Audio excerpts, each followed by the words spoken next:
테스트용입니다. 자, 그래서 이거로 다 끝나는 거냐? 자, 안타깝게도 끝난 건 아니고, 이게 인코더 디코더 아키텍처로 번역기를 만들어 봤더니 괜찮은데 이 센텐스의 길이가, 그 단어의 개수가 길어짐에 따라서 성능이 이렇게 똑똑똑 떨어지는 거죠. 10단어, 20단어일 때 소리가 괜찮은 거죠. 소위 말하는 단어.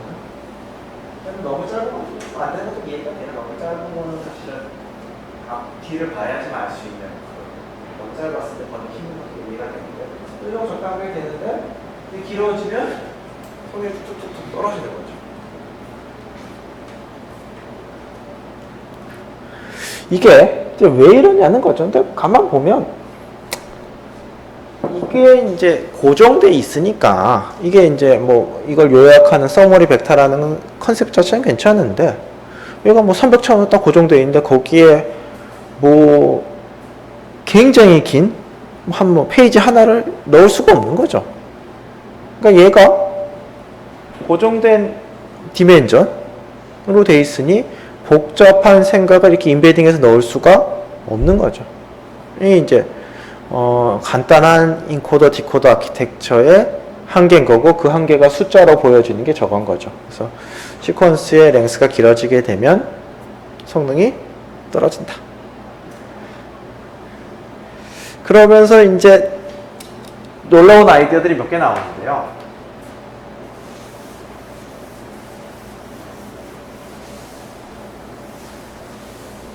사실 저는 이게 이제 되게 신기하거든요. 왜냐하면 저는 이런 게 이제 처음 나올 때 보니까 뭐 5년 전이고 10년 전 보면 와 이것은 진정한 끝판왕이구나. 더 좋아질 게 없겠구나. 이렇게 생각을 하는데 한 1, 2년 있으면 이제 그거의 문제점을 누가 얘기하고 그걸 고치는 거죠. 그러니까 저는 이거보다 더 좋아질 게 없겠다. 이건 진짜 완벽하다라고 생각했는데 이제 몇 년에 더 좋은 게 나온 게 이제 여러 번 겪다 보니까 이런 게 하나하나 개선될 때마다 참 대단한 것 같아요. 특히 그다음에 그거를 처음으로 만든 사람들 대단한 것 같아요. 이거 같은 경우도 제가 이것만 봤을 때는 와 이제 뭐 끝이네 이렇게 생각을 했는데 이제 이어서 이런 문제점들이 나오는 거고 거기에 대한 해결책으로 정말 대단한 아이디어들이 나오는 거죠. 저한테만 재밌는 걸 수도 있습니다. 그래서 이제 어텐션 메커니즘이라는 게 나오고요. 어텐션 말 그대로 이렇게 주의를 기울이는 거죠. 자, 그러니까 문장이 길게 있는데 얘를 뭐 300차원이든 500차원이든 그냥 어떤 벡터 스페이스에 우겨 넣으니 그 중요한 정보들이 다 이제 깨지는 거죠. 그렇다면 이게 뭔가 복잡한 거는 길게 넣고 간단한 건 짧게 넣고 뭐 이런 베리어블 랭스 컨셉이 있어야 된다고 생각을 한 거죠. 그럼 도대체 베리어블 랭스를 어떻게 다룰 것인가? 라는 질문이 있는데 자, 이게 이제 바이 디렉셔널 RNN을 해석하면 뭐냐 하면 이렇게 긴 문장이 있으면 앞에서부터 넣는 거죠. 첫 단어, 두 번째 단어, 세 번째 단어, 네 번째 단어 쫙쫙 넣으면 여기까지 오는 거죠. 요게 아까 말씀드렸던 문장의 서머리인데 어찌되었든 간에 리커런트 뉴럴 네트워크는 가장 최근 거를 가장 최근에 봤고 가장 중요하게 보는 거죠. 얘는 굳이 얘기하자면 여기서부터 가긴 했지만 이쪽을 중점적으로 본 거죠. 이쪽을 중점적으로 보고 얘는 뭐 거의 잊어버린 거죠. 얘는 이 긴 걸 요약하기에 좋은 서머리가 아니죠. 그래서 반대 방향으로 얘는 뒤에다 붙어. 얘는 이걸 전체를 봤지만 얘는 그냥 무심하게 본 거고 이쪽을 중심으로 본 거죠. 그러니까 위에와 아래가 상호적인 거죠. 만약에 중간이라면 이 밑에 거는 여기서 기준으로 왼쪽을 이렇게 본 거죠. 이쪽을 중요시해서 이렇게 본 거고 위에 거는 오른쪽 기준. 그러니까 자기를 중심으로 앞과 뒤를 보도록 리커런트 뉴럴 네트워크를 양방향으로 이렇게 넣은 거죠. 그래서 이게 바이디렉셔널 리커런트 뉴럴 네트워크가 되겠습니다. 그래서 문장에 대한 어떤 서머리가 뭐 각 단어 기준으로 이렇게 쫙 돼 있는 거죠. 그래서 뭐 여기까지는 오케이. 그러니까 저게 각 문장에 대한 좋은 요약인데 이거는 마지막 단어 기준의 어로테이션, 요약, 서머리. 이거는 끝에 두 번째 단어. 그냥 자기 편에 중요시하게 이거는 요 단어 기준으로 바꾸지 못하는 거예요. 그래서 좋은 것이다. 그러니까 좋은 서머리다. 까진 되는데 문제가 이게 뉴럴 네트워크에 뭘 넣으시려면 길이가 고정이 돼 있어야 돼요. 생각해보시면 매트릭스 곱해서 뭐 더해서 뭐 이렇게 하잖아요. 매트릭스가 원래 딱 트레이닝할 때 정해져 있는데 내가 뭐 길이가 13인 거 넣었다 15인 거 넣었다 막 이렇게 넣을 수가 없는 거죠. 항상 트레이닝할 때 사용할 때 뭔가 얘가 고정이에요.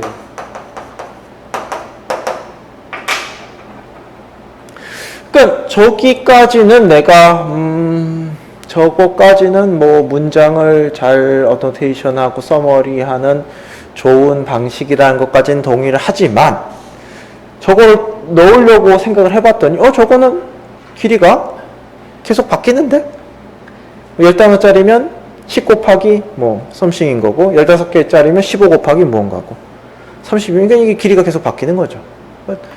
뉴럴 네트워크에 넣을 방법이 없는 거죠, 디코더에.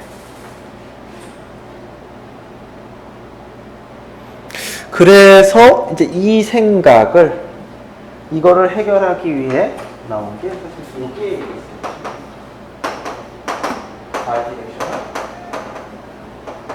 RNA라는 개념이 나오는 거고 그거를 갖고서 디코더에 잘 넣기 위해서 나오는 게 이제 어텐션 메커니즘이죠. 뭐 대단한 것처럼 말씀을 드렸지만 어텐션 메커니즘 뭐냐 하면 내가 디멘전을 맞춰야 되잖아요. 디멘전을 맞춰야 되니까 그냥 요 디멘전 고정이잖아요. 요거 넣기, 요거 넣기, 요거 넣기 다 더하잖아. 얘들을 다 더하자. 길이가 뭐 100개면 100개 다 더하자. 길이가 1000개면 1000개 다 더하자. 그러면 고정된 랭스가 나오잖아요. 그래서 이 어노테이션 벡터인 거고 자 이것들을 다 더하지 않은 거죠. 단 웨이트를 줘서 더하자. 어텐션을 갖고서 내가 지금은 어디를 중요하게 볼지 어텐션을 줘서 더하자가 되는 거죠. 그래서 이 그림이 사실은 저 그림이 보고 이해가 되시면 지금 사실 상당히 높은 수준의 이해를 하고 계십니다. 저 그림이 그렇구나 라고 이해가 되신다면 인코더, 디코더, 아키텍처 플러스 어텐션 메커니즘까지 이해를 하신 거예요. 근데 지금 이게 어떤 컨셉이냐 하면 자, 이게 이제 단어들이 있고 각 단어 기준으로 어노테이션을 이루어서 그 어노테이션들을 더해서 디코드에 넣을 건데 웨이트 없이 그냥 더하는 방법도 있겠지만 그게 아니라 각각에 대해서 얘는 0.1, 얘는 0.1, 0.01 이렇게 해가지고 얘가 지금 중요하니까 0.4 이런 식으로 해서 다 더해서 넣겠다는 거지. 그럼 이슈는 마지막 남은 이슈는 어텐션은 어떻게 정할 거라는 거죠. 어텐션은 그러니까 내가 이거를 요렇게 무언가 알파 A의 웨이티드 썸으로 그러니까 요걸 웨이트로 해가지고 얘를 어느 더해서 넣어주겠다.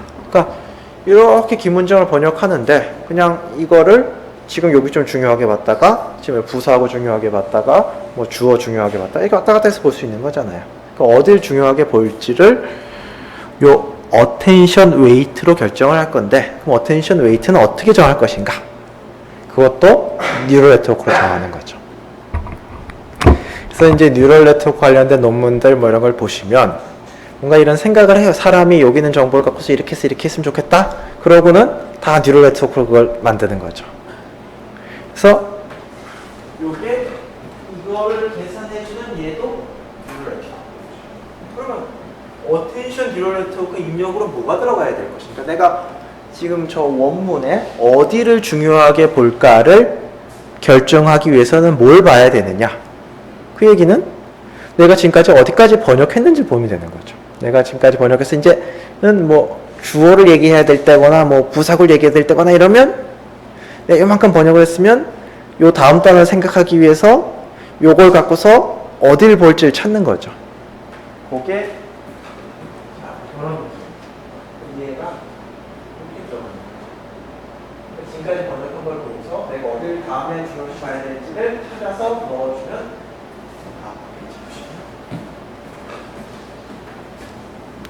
자, 해서 웨이트를 줘가지고 합쳐서 들어가는 거고, 자, 그래서 담게 되고, 자, 다음에는 이제 요걸 갖고서 얘네들 갖고서 어텐션 웨이트가 계산돼서 들어가겠고, 그 다음에 요거 갖고서 어텐션 웨이트가 계산돼서 담게 들어가겠죠. 이런 식으로 내가 뭘 하냐에 따라서 어텐션이 이렇게 바뀌면서 저거를 웨이티드 썸을 해서 이렇게 넣어주는 거죠. 그래서 인코더, 디코더, 아키텍처, with attention.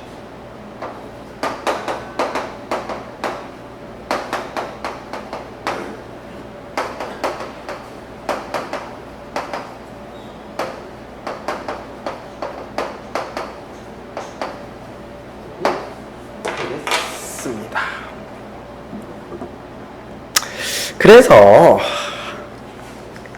이게 이제 그 논문에 소개된 예제인데요. 제가 만약에 독일어를 할 수 있으면 참 이걸 보고서 아 그렇구나 할 텐데 제가 그걸 불어도 모르고 독일어도 몰라가지고 못 하는데요. 그러니까 얘 단어를 이제 얘로 번역할 때 요 단어가 튀어나올 때 누가 중요했는지 어텐션이 컸는지를 이제 그렇게 시작한 거죠. 그래서 아마 양쪽 말을 다 하시는 분들이 보시면 뭐 이게 저기 굉장히 직관적일 거라고 예측이 됩니다.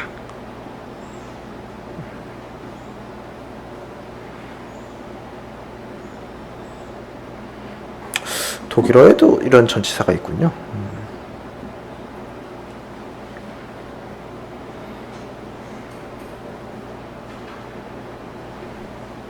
네. 이래서 이제 뭐 기본적으로 유명한 번역기는 리뷰를 마쳤고요. 번역기는 아닌데 뭐 버트 굉장히 유명한 논문이고 제가 지난 시간에 아주 간단하게 그걸 보여드렸는데요. 아마 제 그 강의 동영상 그 리스트 중에 버트가 하나 있긴 있을 겁니다. 버트가.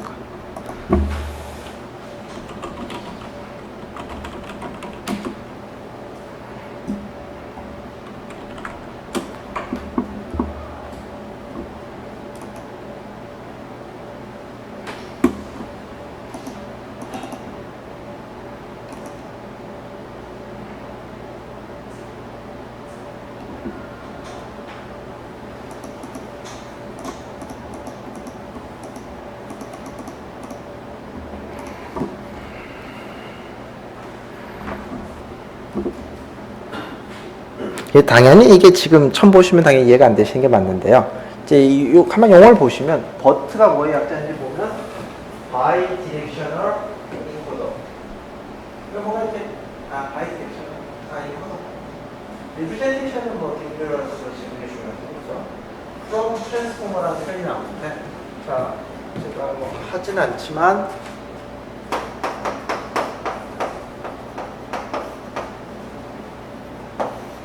트랜스포머라는 아키텍처가 그냥 뭐 이런 용어가 있다 뭐 이런 정도 뉘앙스다라고만 생각하시면 항상 제가 봐서 적당하다고 생각해요. 뭐 이거를 디테일하게 들어가면 사실은 뭐 관련 종사자가 아니고서야 뭐 그 디테일하게 쓸 일도 없고 그러니까 이렇게 돌아간다라고 이제 큰 용어 정도만 아시면 되는데 그러니까 RNN을 이용한 그 번역기가 문제점이 좀 있어요. RNN을 이용한 번역기를 만들 때 문제점이 가장 심각한 문제점이 트레이닝이 힘들어요. 그러니까 RNN의 특징상 뭔가 이렇게 순차적으로 이렇게 해야 되는 거죠.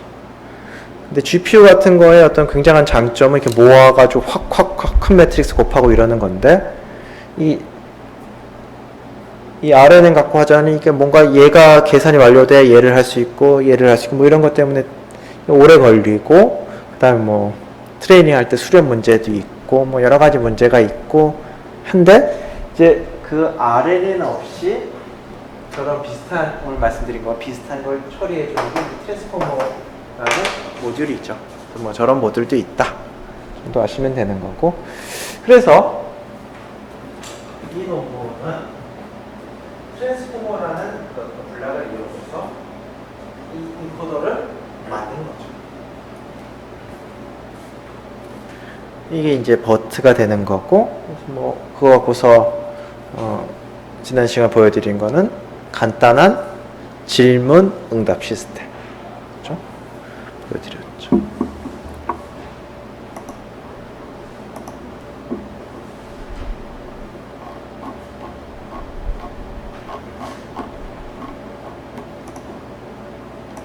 자, 이제 그 마지막으로 구글 트랜스레이터의 구조인데요.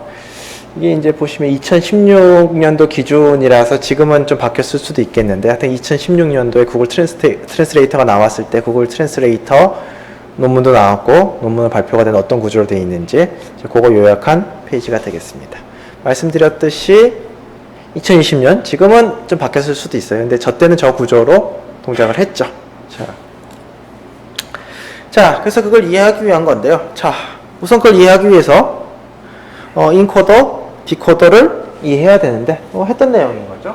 자, 우선 각 단어가 들어가면 인베딩을 하고 인코더에 들어가는, 사실은 넣고 다음 스텝 다음 스텝 해서 뭔가 벡터가 만들어지는 거죠. 그 벡터를 넣어서 맨 처음에는 시작해라 그럼 나오고 그거 넣고 나오네. 그래서 이렇게 하는 인코더, 디코더 아키텍처가 기본이다.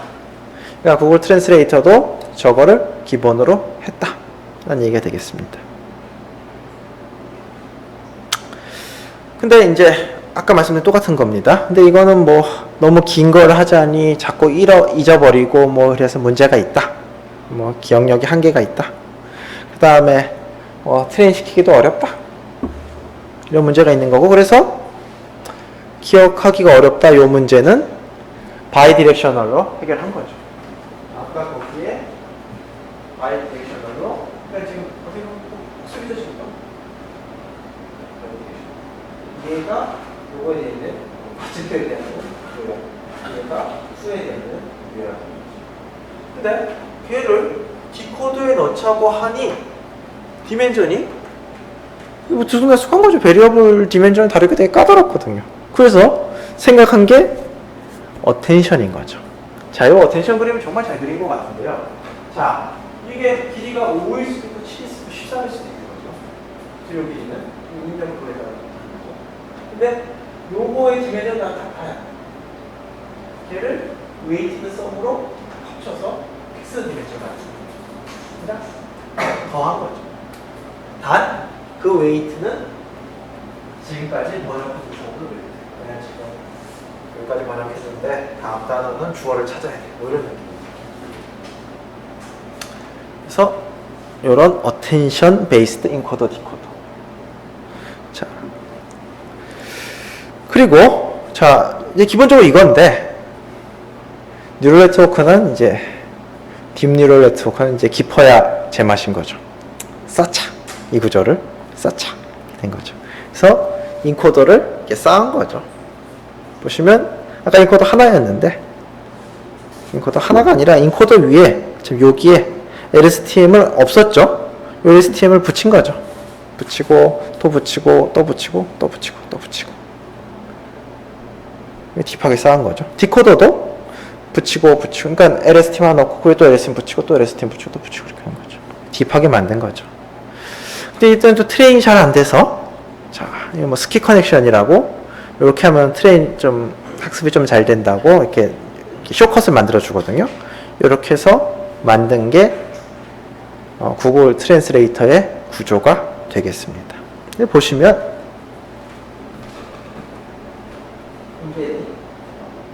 바이디렉셔널 RNN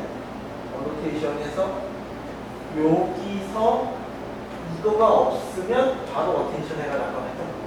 이게 이제 층층 쌓여서 들어가는 거고, 디코더는 아까 말씀드린 경우에 단락 하나 했는데 층층 쌓아서 하는 거죠. 저래서 구글 트랜스레이터가 만들어지게 된 겁니다. 적어도 2016년 즈음에는요. 그래서 뭐 아까 말씀드린 버트 같은 경우는 굉장히 복잡한 트랜스포머 레이어가 24층이 들어간 거고, 이런 식으로 크고 깊게 쌓아서 처리를 하고 있죠. 자, 맞습니다. 여기까지 뭐 NLP는 우선 요거로 끝인데 뭐 질문 있으시면 하시고, 그러면 요것만 마시고 제가 알파고 진행하도록 하겠습니다.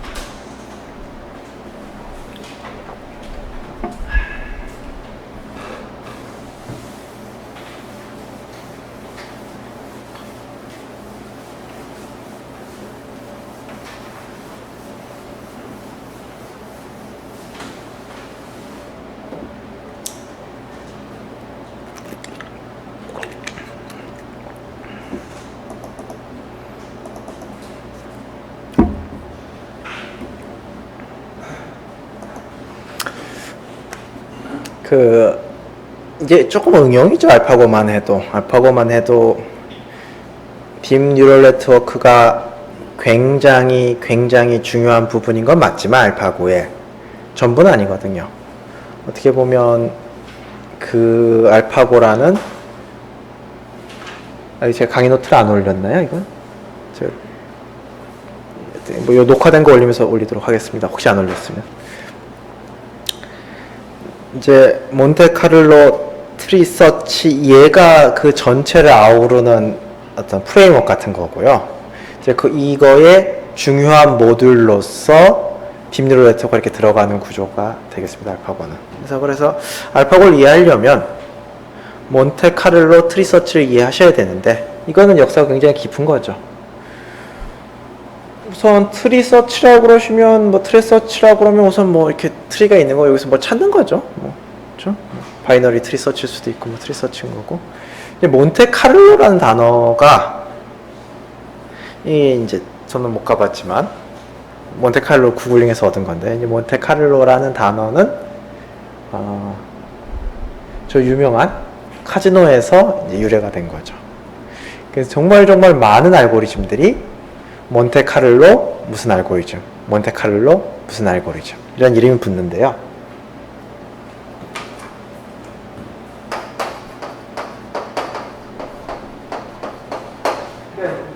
저런 몬테카를로라는 단어가 붙으면 어떻게 생각하시면 되냐 하면, 카지노의 핵심이 재수에 의존하는 거잖아요. 랜덤 넘버에 의존하는 거잖아요.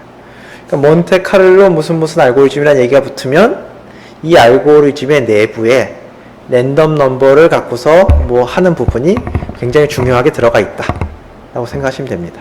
몬테카를로 트리서치라고 하면 트리를 서치하긴 서치한, 트리에서 뭘 찾긴 찾는데 그걸 디터미니스트하게 찾는 게 아니라 뭔가 랜덤 넘버를 생성해가지고 그걸 이용해서 찾는구나. 그게 중요한 부분이구나. 몬테카를로 모식이라고 하면 그렇게 생각하시면 됩니다.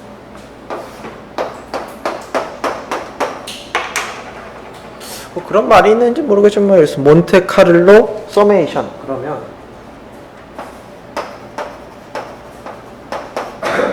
있는지 모르겠습니다. 그래서 뭐 이렇게 10,000개를 다 더해야 되는데 그냥 랜덤하게 10개 뽑아서 더하고는 곱하기 10이라고 써요. 알고리즘이. 아니죠? 잠깐만.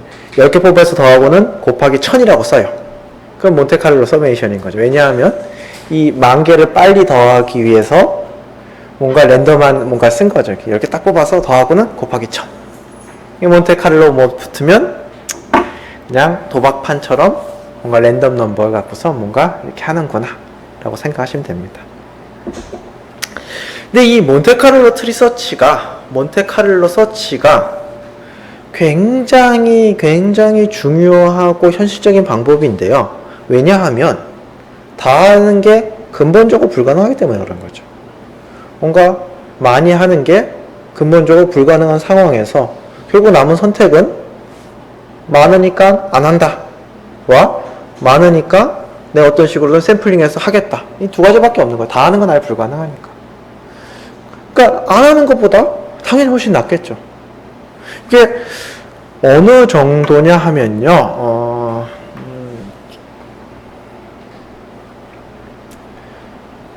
뭐 2의 80승, 예를 들어서 뭐 이런 코드가 있을 리는 없지만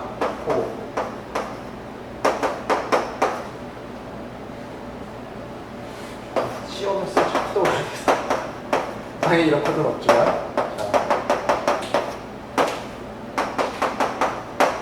뭐 이런 코드가 있다고 치겠습니다. 그러니까 뭐냐면 그냥 S를 1부터 2의 80승 근처까지 이렇게 더하는 거죠. 그랬을 때 이게 이제 수행되는데 얼마 걸리냐는 거죠.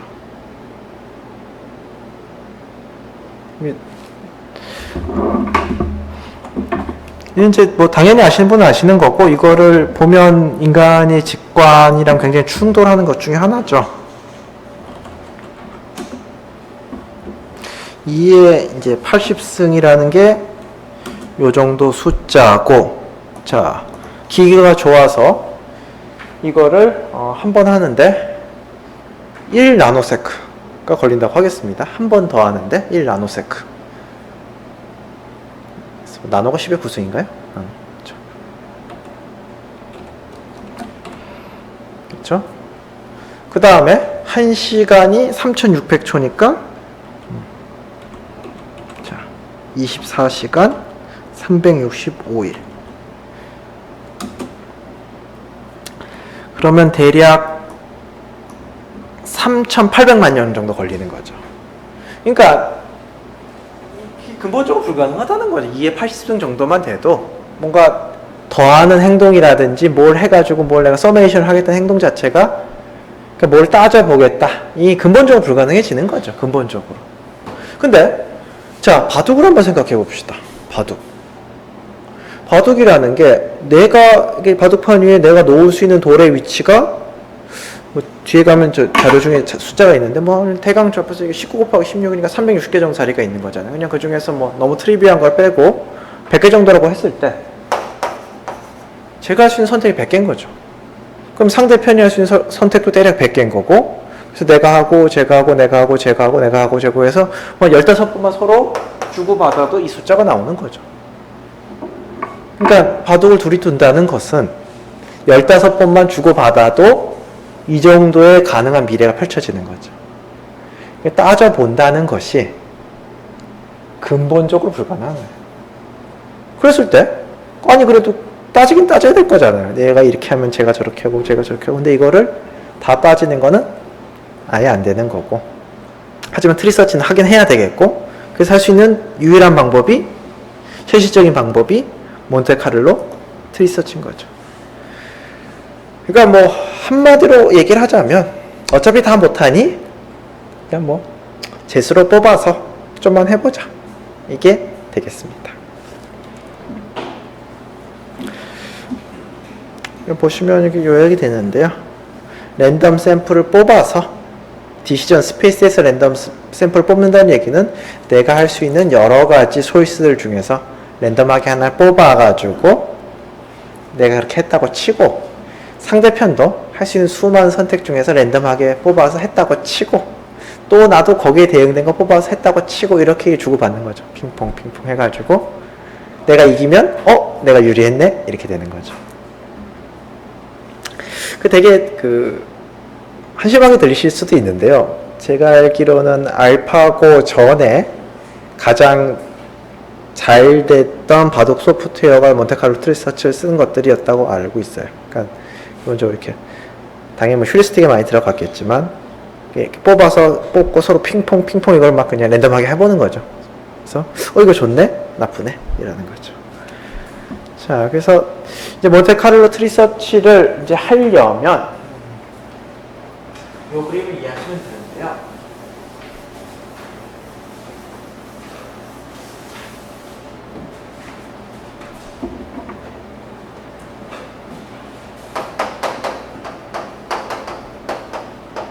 이거 단어.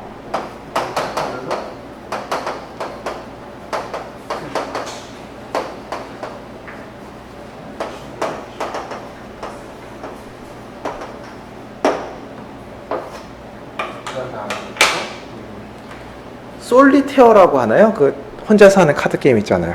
솔리테어. 그러니까 제가 알기로는 이 맨하탄 계획할 때 이제 똑똑한 물리학자들을 이제 잡아서 핵폭탄 만들어 놓고서 이제 어디 뭐 갖다 놓은 거죠. 뭐 극비 시설 안에 갇혀 있으니 되게 심심했겠죠. 그래서 솔리테어란 게임을 아시면 좀 더 마음이 와닿으실 텐데 이게 끝낼 수 있는 경우가 한 3분의 1 정도로 알고 있어요. 제가 그러니까 잘했을 때. 어찌되었든 간에 이 양반이 솔리테어를 하다가 확률 계산을 해본 거죠. 이 솔리테어 랜덤하게, 그러니까 솔리테어 이거 했을 때 이게 끝날 수 있는 확률이 얼마인지, 뭐 마치 뭐 포커 칠 때 포커가 뜰 확률이 얼마인지 계산하는 것 같은 거죠. 근데 이걸 계산을 하려고 했는데 도저히 계산할 방법이 없는 거죠. 이거 똑똑한 양반도 솔리테어 이거 했을 때 얘가 미션 컴플릿으로 끝날 확률을 근본적으로 안 되는 것들이 있으니까 그걸 계산하려고 해봤는데 이게 안 되는 거죠. 뭐 포커가 뜰 확률, 뭐 투표가 뜰, 이거 계산이 쉽죠. 뭐 쉽다기보다는 할만하죠. 그냥 하면 되니까. 근데 솔리테어가 이게 끝날 확률은 얼마가 되느냐? 이게 계산이 힘든 거죠. 우리가 고스톱 친다고 그러면 다 경험적으로 아시잖아요. 선이 조금 더 유리하잖아요. 그럼 선이 이길 확률은 얼마죠? 물론 세 명의 실력이 비슷하다고 딱 봤을 때 이런 것들인 거죠. 그랬을 때 이걸 현실적으로 할 수 있는 방법이 되게 잘하는 사람들한테 한 1000번 시켜보는 거죠. 그래서 분모는 1000인 거고 그 중에 선이 이긴 횟수를 쓰는 거죠. 이게 이제 다 이 비열인 거죠. 그래서 뭐 관점에 따라서는 그거 뭐 어떻게 믿냐 뭐 이렇게 보실 수도 있지만 생각해보면 황당한 문제를 푸는, 현실적으로 풀 수 없는 문제를 푸는 굉장히 현실적인 방법인 거죠. 혹은 어떤 굉장히 오래 걸릴 법한, 1시간 걸릴 법한 문제를 1, 2초 안에 끝낼 수 있는 이피션트한 트릭일 수도 있는 거고. 너무 많은데 이걸 어떻게 다 더해요? 그냥 쭉 해가지고 곱하기 얼마 하고 퉁치자. 그래서 이거는 이제 몬테카를로 이름이 들어갔을 때처럼 뭔가 이렇게 뭐 요거 하고 요 스텝 이런 식으로 돼 있지가 않아요. 그럼 무슨 말씀인가 하면 워낙 알고리즘이 이렇게 다양하고 상황이 다양해요. 그러니까 공유하는 거는 오직 랜덤 넘버, 랜덤 샘플을 뽑는 게 중요하다는 것만 공유하는 거고 나머지는 그냥 다 제각각이에요. 그래서 몬테칼로 알고리즘은 뭐 A 스텝, B 스텝 이렇게 돼 있다고 보시지 마시고 저런 아이디어를 공유하는 것들이라고 생각하시면 됩니다. 그 중에서 몬테칼로 트리서치의 그림이고요. 자, 그냥 뭐 바둑이라고 생각하셔도 되고요, 뭐 체스라고 생각하셔도 되고, 뭐 어떤 게임이라고 생각하시면 내가 뭐 하면 네가 뭐 하고 이렇게 하는 게임이라고 생각하시면 됩니다. 이걸 갖고서 내가 트리를 만드는 건데요. 자 어떻게 하면 되냐 하면 우선은 딱 한 번만 하는 건 아니에요. 그러니까 이게 내부적으로 여러 번 반복을 해요. 그래서 자 지금 여기까지 된 거예요. 내가 이걸 하면 상대편이 요거 정도 하고 그럼 내가 이걸 할 거고 요 경우를 할 거고 이렇게 하고 이렇게 하고 자 요 정도까지가 지금 내가 지금 생각해 놓은 상태예요. 근데 아직 뭐 바둑이라고 하면 저한테 주어진 시간이 있죠. 시간이 좀 남아가지고 하나 더 생각해 보기로 한 거예요. 그랬을 때 선택을 해야 되는 거죠. 여기에서 이렇게 하면 어떻게 될까? 생각해 보시죠. 여기서 이렇게 하면 어떻게 될까? 여기서 여러 가지 되는 거죠. 어떤 내부적인 알고리즘이 있어서 어디를 한 번 더 생각해 볼지. 이건 거죠. 바둑이라면 내가 좀 더 생각할 시간이 있어. 그러면 여기다 넣으면 어떻게 될지 생각해 볼 수도 있고 여기다 넣으면 어떻게 될지 생각해 볼 수도 있는 거죠. 뭔가 이게 내부 메커니즘이 있어야 되겠죠. 그게 요 트리폴릿이라는 내가 어디를 지금 생각해 볼지를 결정해 주는 거죠. 오케이. 여기에서 어떻게 되는지 한번 생각을 해보자. 그래서 이제 트리를 하나 조금 더 노드를 붙인 거죠. 그리고 이렇게 됐을 경우에 대해서 제 머릿속에서 가상의 경기가 붙는 거죠. 나는 이렇게 하고 너는 이렇게 하고 나는 이렇게 하고 랜덤하게 착착해서 이겼다. 그러면 이쪽은 좋은 거, 이쪽 가는 거 좋은 거, 이쪽 가는 거 좋은 거, 이쪽 가는 거 좋은 거 해가지고 이 트리가 쫙 업데이트가 되는 거죠. 그러니까 저한테 시간이 한 번 더 남는다면 여기에다 붙여놓고는 여기다 하나 골라서 붙여놓고 쭉 진행을 해서 이겼네? 그러면 요것들 괜찮고. 왜냐하면 미래가 이쪽으로 흘러가는 게 바람직한 거죠. 만약 이쪽으로 갔는데 졌어요. 그러면 쭉 해서 이거 이쪽으로 오시면 바람직하지 않다, 바람직하지 않다, 바람직하지 않다 이렇게 백프로폴로 의식을 발생을 하겠죠. 그래서 내부적으로 저런 트리가 계속 만들어지는 거죠. 그래서 저한테 계산량이 허용되는 범위 내에서 계속 저걸 이제 키워나가는 거죠. 그러다가 그만해야 될 것 같으면 저의 선택이 이거 중에 가장 유리했던 쪽으로 한수 두고 이걸 버리고 그 다음에 또 생각을 시작해요. 그래서 유리한 쪽으로 또 하고 그러니까 이 게임을 하면서 계속 트리를 만들어가면서 계산량이 허용하는 한 계속 미래에 대한 시뮬레이션을 하는 거죠. 이게 몬테카를로 트리 서치가 되겠습니다. 그래서 아마 저렇게 해도 제가 알기로는 일반인들보다는 봐도 훨씬 잘 뚫죠. 저것만 해도. 그러니까 뭐 당연히 유단자한테는 안 되겠지만 저것만 해도.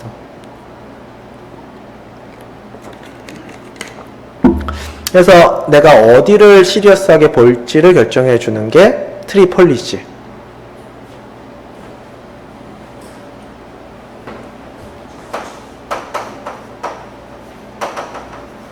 폴리시라는 단어는 이제 굉장히 중요한 단어인데, 그러니까 이 어떤 게임이라든지 뭐 이런 걸 할 때 어떤 걸 해야 될지에 대해서 뭐 사람으로 치게 되면 정책인 거고, 이 기계, 이 뭐 머신러닝 이 관점에서는 확률 분포예요. 그러니까 뭐 이런 숫자가 나오는 거예요. 내가 할 수 있는 선택이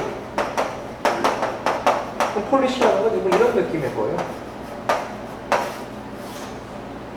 그러니까 여기서 제일 큰 걸 한다거나 뭐 확률에 비례해서 그러니까 폴리시라는 거는 내가 할 수 있는 액션들에 대해서 어느 거를 선호하는지 점수가 나오는 거죠. 이게 이제 폴리시인 거예요. 저런 뭐 계산 함수가 있겠죠. 그리고 알파고는 요 폴리시를 뉴럴네트한테 맡기는 거죠. 다음에 어디에 해야 될지 찍는 거를 뉴럴네트가 찍게 하는 거죠. 뭐 그건 이제 뒤에 나옵니다.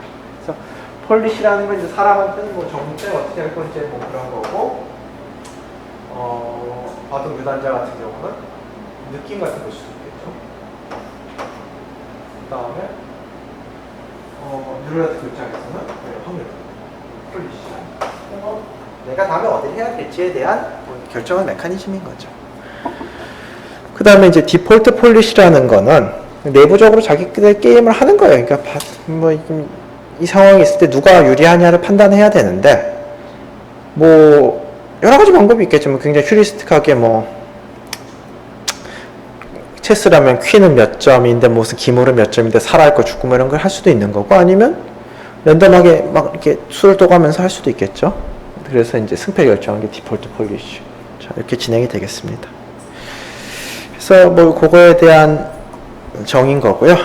그 이제 정리해 놓은 거고요. 그러니까 이런 트리를 내가 노드 하나 집어서 거기에 대해서 미래에 대한 시뮬레이션을 해가지고 요 노드의 가치를 평가하는 걸 계속 반복한다. 이렇게 생각하시면 되겠습니다. 자, 그 다음에 이제 재밌는 게, 자,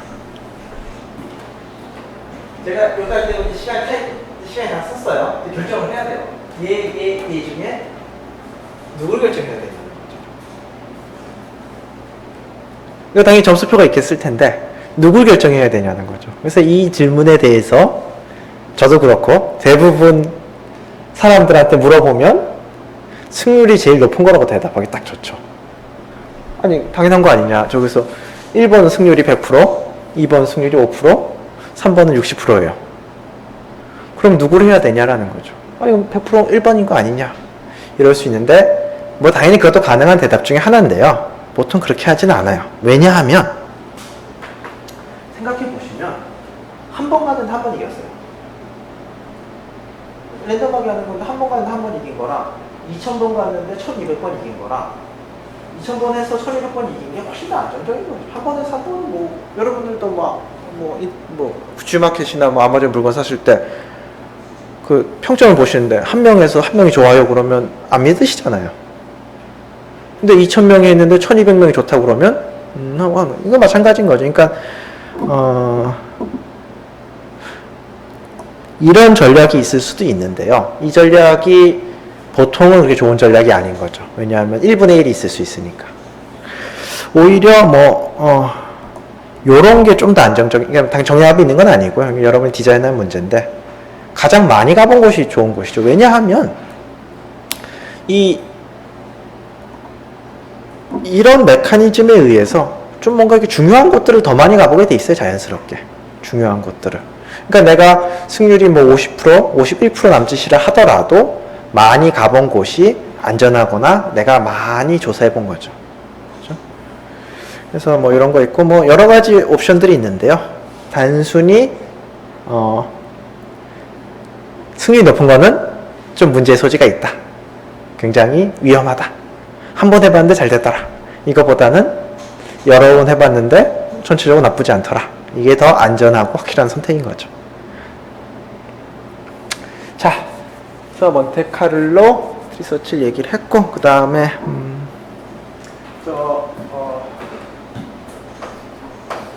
스리콜리시를 결정하기 위해서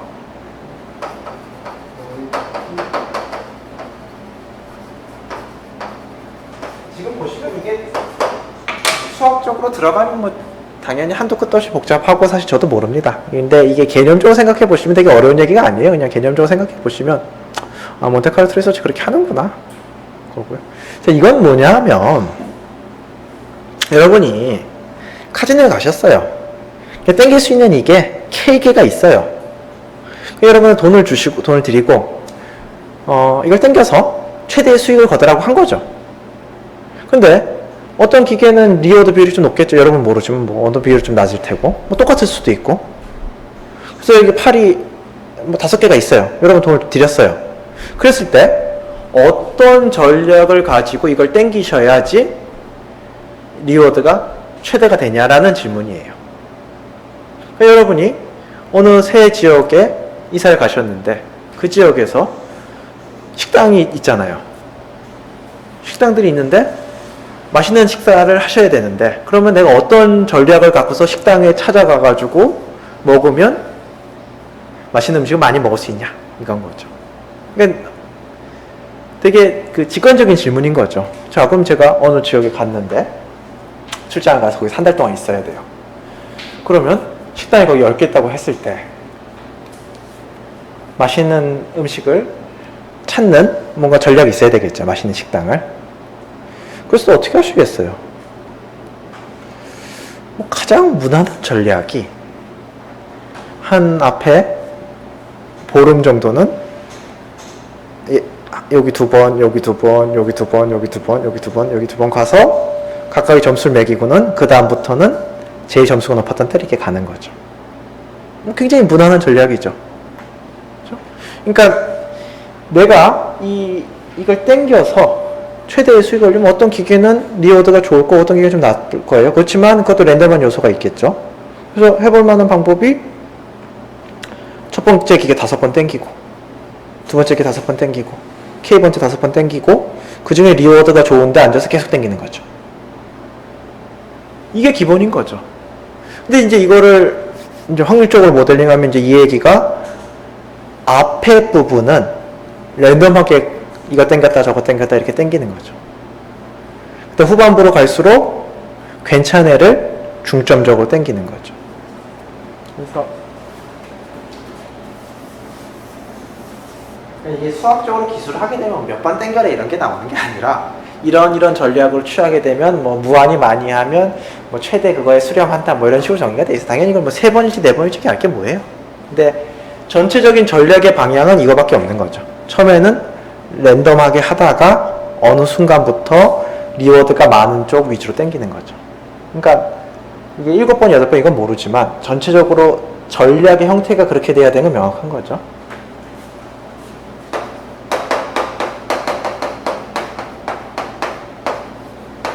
익스플로잇이 이제 이걸 이제 활용하는 거죠. 익스플로어는 탐험하는 거죠. 그러니까 이런 멀티 암드 밴드 이런 상황에서 우리가 취해야 되는 기본적인 좀 뭔가 두 개의 상반되는 건데 하나는 지금까지 했던 것 중에 제일 좋은 거를 제일 맛있었던 식당을 또 가는 거죠. 또 하나의 전략은 랜덤하게 안 가봤던 데 가보는 거죠. 왜 더 좋은 게 있을 수도 있잖아요. 그리고 정답은 두 개를 둘 다 하는 거죠. 단 시간이 흘러갈수록 얘로 수령을 해야 되겠죠. 처음에는 이렇게 있다가 비중이 이렇게 가는 거죠. 그러니까 내가 트라이얼 횟수가 n이 커질수록 가는 거죠. 그럼 저걸 몇 대 몇으로 하느냐? 그건 전적으로 휴리스틱이죠. 그러니까 이게 이제 이게 전략인데요. 자, 보시면 내가 어디를 풀어있을지를 이제 정하는 거고, 그 다음에 거기서 디폴트 폴리시로 경기를 붙여보는 거죠. 그래가지고 이겼다 지었다를 트리에다 이제 반영을 하는 거죠. 그렇죠? 그랬을 때 트리폴리시라는 게 내가 어디를 뒤질지 얘기해 주는 게 트리폴리시죠. 어디를 뒤질지, 어디에 대해서 좀 더 조사를 해볼지 결정해 주는 건데, 어디를 조사해 볼지를 결정해 주는 게 요 베스트 차일드인데, 여기를 가만 보시면 뭔가 이상한 수식이 적혀 있어요. 내가 누굴 뒤져야 될지 정해놓는데 n분의 q는 q가 리워드거든. n분의 q가 크다는 얘기는 식당이 맛있었던데, 점수가 좋았던 데인 거죠. 승률이 괜찮았던 데인 거죠. n분의 q가 크다라는 것은. 그러니까 내가 어디를 다음번에 공략해서 뒤져볼지, 어디를 조사할지 결정해 주는 게 저거 큰 거 위주로 하는 건데, 저거의 크다가 뭐냐 하면 n분의 q, 내가 한 횟수 중에서 거기서 받은 점수, 그러니까 보상이 컸던 데를 하는 거고, 그 다음에 거기에 플러스 C라고 하는 게 휴리스틱 결정을 하는 게 n분의 로그 n이라는 텀이 들어가는 건데, 그러니까 분모가 작으면 뒤에 있는 텀이 굉장히 커질 거잖아요. 분모가 작으면. 그러니까 안 가봤던 데는 밑에 뒤에 내가 커진 거죠. 그러니까 앞에 부분은 영양가 있었던 데인 거고, 뒤에 거는 안 가본 데인 거죠. 근데 점점 이게 반복이 되면 n분의 로그 A니까 이쪽 텀에는 거의 영향이 없어지는 거죠. 로그 A가. 처음에는 이게 안 가본 데에서 분모가 작으니까 크다가 시간이 반복되면 근자고 하나 비실비실 하니까 로그 A라는 게 힘이 없는 거고, 어느 시점부터는 여기 집중적으로. 그러니까 전체적으로 저런 전략을 가지고서 뭔가 이렇게 트리를 뒤지면 괜찮다라는 거죠. 몬테카를로 트리 서치를 할 때 저런 전략을 갖고 트리를 뒤지면서 이렇게 하는 거죠. 그래서 요게 전략이 되는 거고, 자, 그래서 리워드가 좋았던데, 그 다음에 안 가본데, 이 두 개를 C로 웨이트를 줘서 C는 그냥 각자 상황에 맞춰서 알아서 정하고 진행하는 게 되겠습니다. 자, 그래서 이제 몬테카를로 트리서치까지 설명을 드렸고, 이제 폴릿이랑 밸류 요거를 딥뉴럴 네트워크로 만들면 이제 알파고가 완성이 되는데요. 그거는 10분 쉬었다가 진행을 하도록 하겠습니다.